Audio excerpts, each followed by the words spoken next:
Salut! Comment ça va? Ça va bien. Alors, je me présente. Moi, je m'appelle Océane Dara. Mon nom d'artiste c'est Gamma Queen. Et je suis une artiste plasticienne. Voilà. Et ce que je fais, j'illustre en fait des scènes de vie du quotidien sur des planches de bois que je découpe après à la scie sauteuse. Voilà.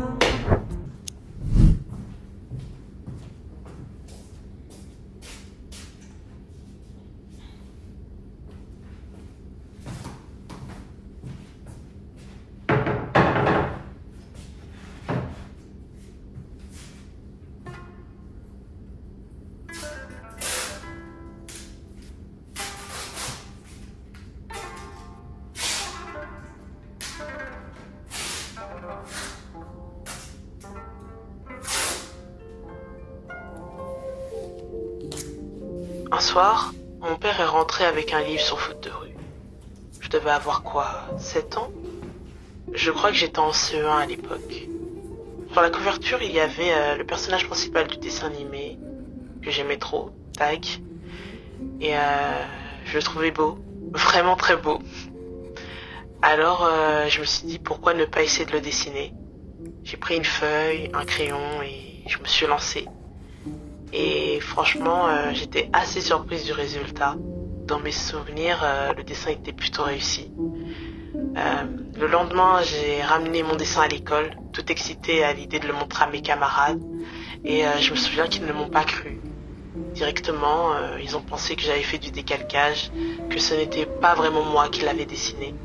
Donc j'ai dû leur prouver sur le moment que c'était bien moi. Donc j'ai repris une feuille, un crayon et je me suis remise à dessiner devant tout le monde. Et quand ils ont vu que je savais vraiment dessiner, ça a un peu tout changé. Ils m'ont demandé de leur faire des dessins eux aussi. Et au final, j'en ai fait une dizaine pour tout le monde. C'était le premier dessin que je faisais sérieusement. Et ce jour-là, ce qui m'a marqué, c'était pas juste le dessin en lui-même, mais le regard qu'ils avaient posé sur moi, leur étonnement, leur surprise et surtout leur enthousiasme. Ça m'a profondément touchée. En parler avec eux, choisir ensemble les prochains dessins, c'était comme créer une petite communauté. Un lien s'était créé et ça rendait tout ça du coup encore plus vivant et plus réel. Et je crois que c'est un de mes souvenirs les plus précieux parce qu'à ce moment-là, j'ai compris quelque chose d'important, que mon dessin pouvait toucher les autres, que j'avais quelque chose à offrir et quelque chose à partager. Et depuis ce jour, cette passion, elle ne m'a jamais quittée.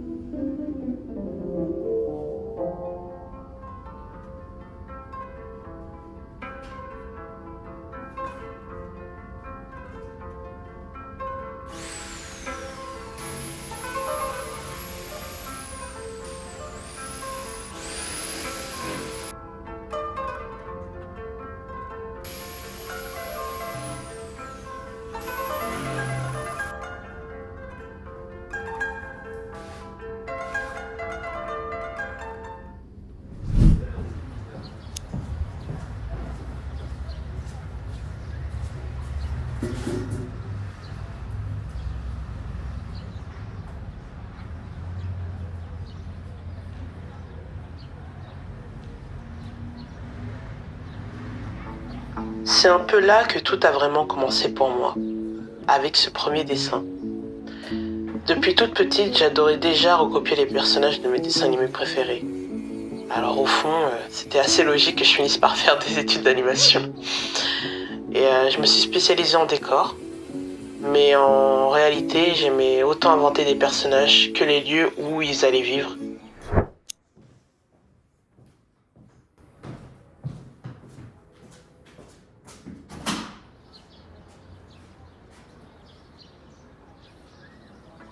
Pour moi, ça va ensemble. C'est une seule et même façon de donner vie à quelque chose. Ce que mes études m'ont surtout appris, c'est à transmettre des émotions, des histoires, à travers un décor ou un personnage, ou même juste un tout petit détail. Parce qu'au final, chaque élément peut devenir un message. Quand j'y pense, c'est sûrement ce qui me passionne le plus. Trouver comment chaque trait, chaque couleur peut participer à raconter quelque chose. Que ce soit une histoire qui nous touche, qui nous fasse rêver, ou juste qui nous parle.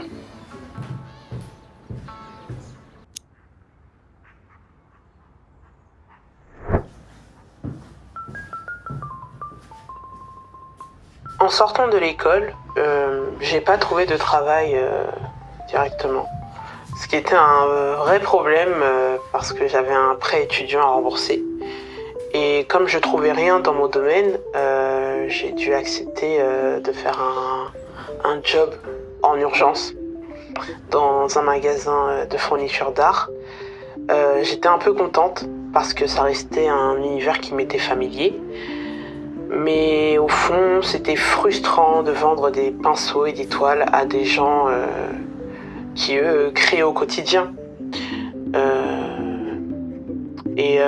Un jour, j'ai rencontré un client qui est devenu mon ami. Il avait gagné un concours avec du coup un atelier à la clé et en contrepartie, il devait monter une exposition. Et quand il m'a montré son travail, j'ai adoré. Et il m'a simplement demandé ce que moi je faisais. Et quand il a vu ce que je faisais, il m'a dit meuf, faut que tu participes. Au début, j'y croyais pas trop. Moi, ce que je voulais faire, c'était bosser dans l'animation. Mais entre les refus et les non-réponses, j'étais un peu découragée. Et lui, il revenait souvent au magasin pour acheter du matériel. Et il me poussait vraiment à envoyer ma candidature. Et un jour, je me suis dit, bon, allez, pourquoi pas tenter? Et là, j'ai été prise.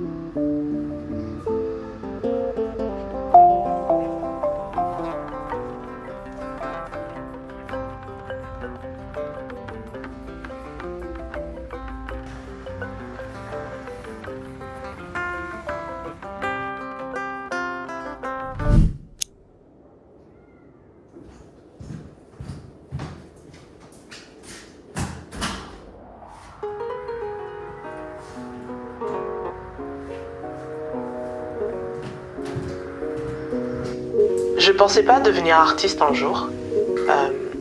Quand on m'a annoncé que j'avais gagné le concours, j'étais heureuse, mais aussi un peu angoissée parce que je savais pas ce que j'allais présenter. Et la seule chose dont j'étais sûre, c'est que je voulais raconter une histoire assez forte pour émerveiller, pour toucher aussi, pour qu'en regardant mes œuvres, chacun puisse imaginer sa propre histoire ou se reconnaître un peu à travers elle.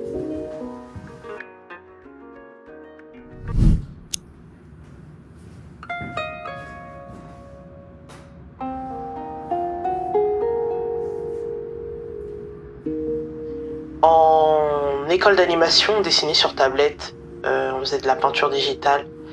Et je crois que j'avais besoin de revenir à quelque chose de plus naturel, de plus vivant. Donc pourquoi le bois? Parce que peindre sur une toile, j'aime pas. J'aime pas trop. C'est pas mon truc. Il me fallait un support qui soit dur, qui soit lisse, qui impose quelque chose dès qu'on le regarde en fait. Et je crois que ça vient aussi de mon goût pour les stickers. Vous voyez, les petites choses qu'on aime collectionner, les passés, qui finissent par raconter des petites histoires en fait. Je me suis dit, pourquoi pas faire des stickers géants, mais en bois, avec une matière, une épaisseur, qui donne vie du coup au personnage. Et j'ai pris ma scie sauteuse, j'ai découpé un premier portrait, et j'ai tout de suite adoré le rendu. Comme un sticker qui sortirait du mur, quoi.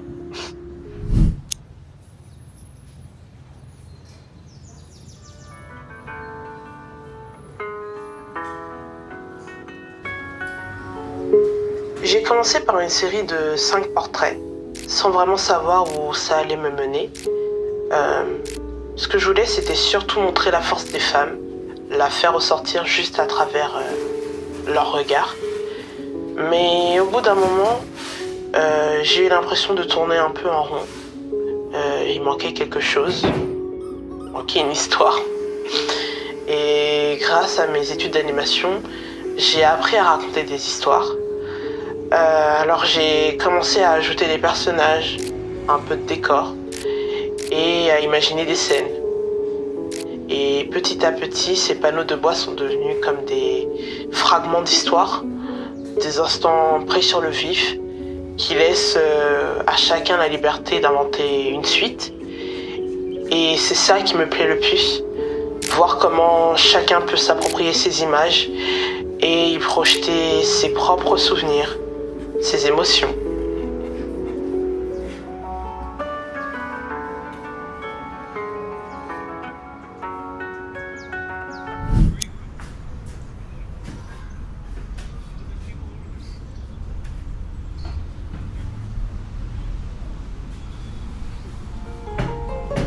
Pour ma première exposition, j'ai écrit une série qui s'appelle L'histoire d'une richesse. Ce sont des œuvres qui mettent en lumière la beauté et la force des femmes dans la simplicité de leur quotidien. Et j'ai voulu rendre hommage à celles qui m'inspirent profondément. Et du coup, chaque coup de pinceau, chaque couleur, c'est une façon pour moi de préserver leur histoire et de la faire vivre encore et encore. En tant que femme noire issue de l'immigration, de la diaspora, j'ai eu envie de dépasser les clichés, de montrer une réalité simple, mais pleine de profondeur, de poésie, d'une richesse qui leur est propre.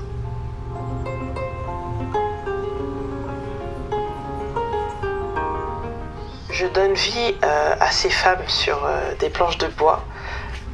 Ce support apporte une texture unique, une présence qui rend chaque pièce encore plus forte. Et c'est ça que j'aime, sentir qu'à travers ces portraits, il y a un peu d'elle, mais aussi un peu de moi.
Après cette exposition, j'ai reçu tellement d'amour que je me suis rendu compte que j'aimais vraiment ça. Que ça soit d'échanger avec les gens, partager, écouter leurs suggestions, découvrir ce qu'ils imaginent à travers mes œuvres aussi, ça c'était cool. Et ce qui m'a le plus touchée dans mon parcours, c'est de voir d'autres enfants de la diaspora comme moi se sentir représentés et qui m'encouragent à continuer. J'étais un peu une sorte de super-héroïne, donc ça c'était cool.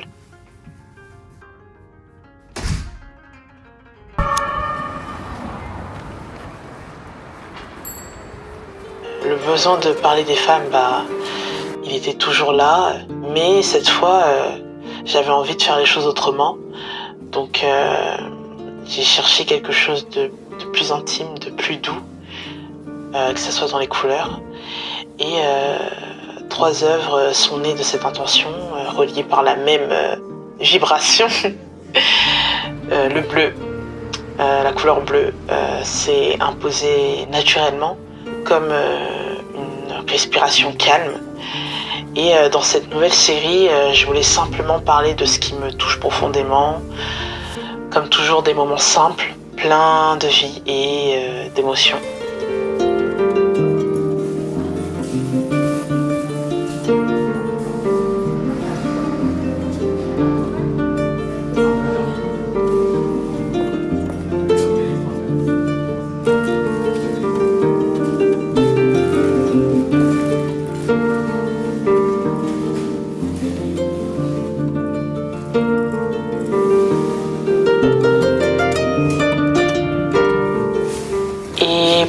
terminer cette vidéo, je voulais dire merci. Merci à toutes les personnes qui sont venues voir mes expositions, qui m'ont encouragé à continuer, qui partagent mon travail, qui sont là tout simplement. Merci à la Fabrique culturelle de Palaiseau d'avoir cru en moi et de m'avoir aidé à préparer ma première exposition. Merci à mes amis, à ma famille pour leur soutien, leur encouragement et leur coup de pression quand je me sens pas trop bien et que je commence à douter de moi. Et merci à mon amoureux qui me supporte, qui m'a toujours poussé à faire les choses et qui me rappelle chaque jour que je suis capable, que je suis géniale et que je peux tout réussir. Et maintenant, je vous laisse avec l'une des œuvres exposées, celle dont vous avez vu les étapes de création tout le long. Peut-être qu'elle saura vous parler mieux que je ne pourrais le faire avec des mots. Voilà, donc bisous la mif, c'était Gamma Queen.